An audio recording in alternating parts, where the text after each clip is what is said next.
remember, viewers, we told you how Pakistan wanted a Nobel Prize for Trump. Pakistan wanted the US president to be conferred the Nobel Peace Prize for stopping the conflict between India and Pakistan.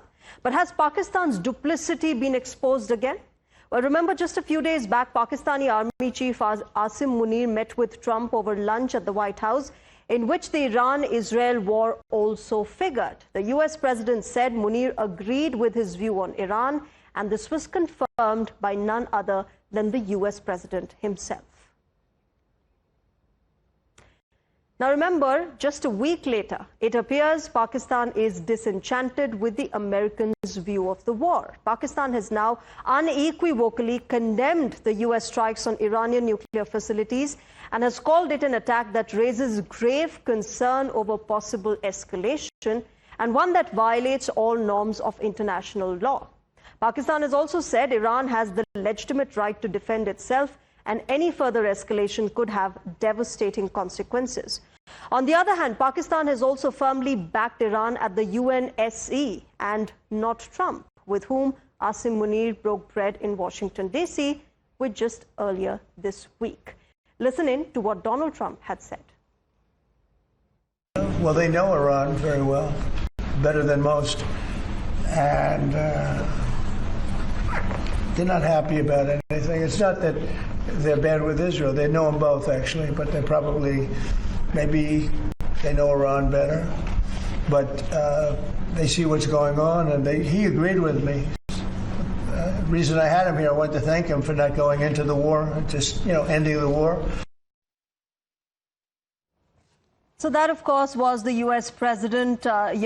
Earlier, of course, he had said that Asim Munir, the Field Marshal of Pakistan, has agreed with his viewpoint on Iran. And just days later, in fact, a day after Pakistan nominated Donald Trump for the Nobel Peace Prize, you've got the US airstrikes happening on nuclear sites in Iran and Pakistan going on to condemn those airstrikes. My colleague Rishabh joins me for more on this. Rishabh, Pakistan's duplicity and hypocrisy once again has emerged. We here in India aren't surprised because, well, this is a quintessential Pakistan behavior.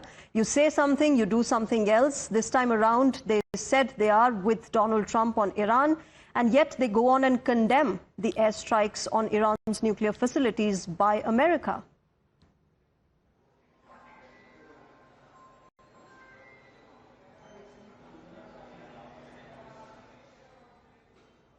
Rishabh, are you able to hear me? About Pakistan. Right. This is not the first time, for that matter. Go ahead, Rishabh. This is not the first time Pakistan is showing the double face that it has shown in the Iran chapter. Now, one day it was Asim Munir at White House, having lunch with Donald Trump, and also officially government of Pakistan nominating Donald Trump for a Nobel Peace Prize. Day 2, US strikes Iran, and Pakistan is out in open condemning what US has done. Similarly, if we talk about how Pakistan's history has been, Pakistan was the closest ally of the erstwhile Taliban government in Afghanistan, and when US decided to invade Afghanistan, Pakistan literally gave its whole of airspace and airbase to Jacobabad airspace as well for Americans to actually bomb Afghanistan. So this is not the first time. Anyone who can give money to Pakistan, Pakistan is ready to be sold there. That's the reality of Pakistan. Cash-strapped Pakistan, using most of its money at disposal for paying off the debt and buying whatever they could from China or other countries when it comes to defense.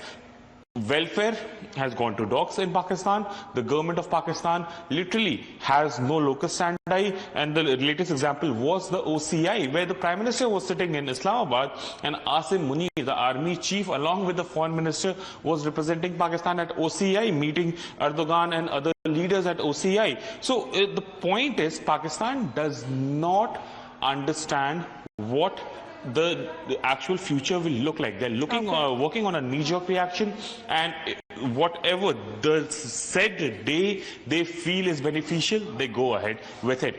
The Asim Munir was in Washington, Donald Trump for the Nobel Prize. Asim Munir was in OCI. Let's condemn what US is doing in Iran. So in a way, Pakistan day by day is losing its credibility, and basically, as External Affairs Minister once said, that Pakistan's credibility is depleting faster than their foreign reserve.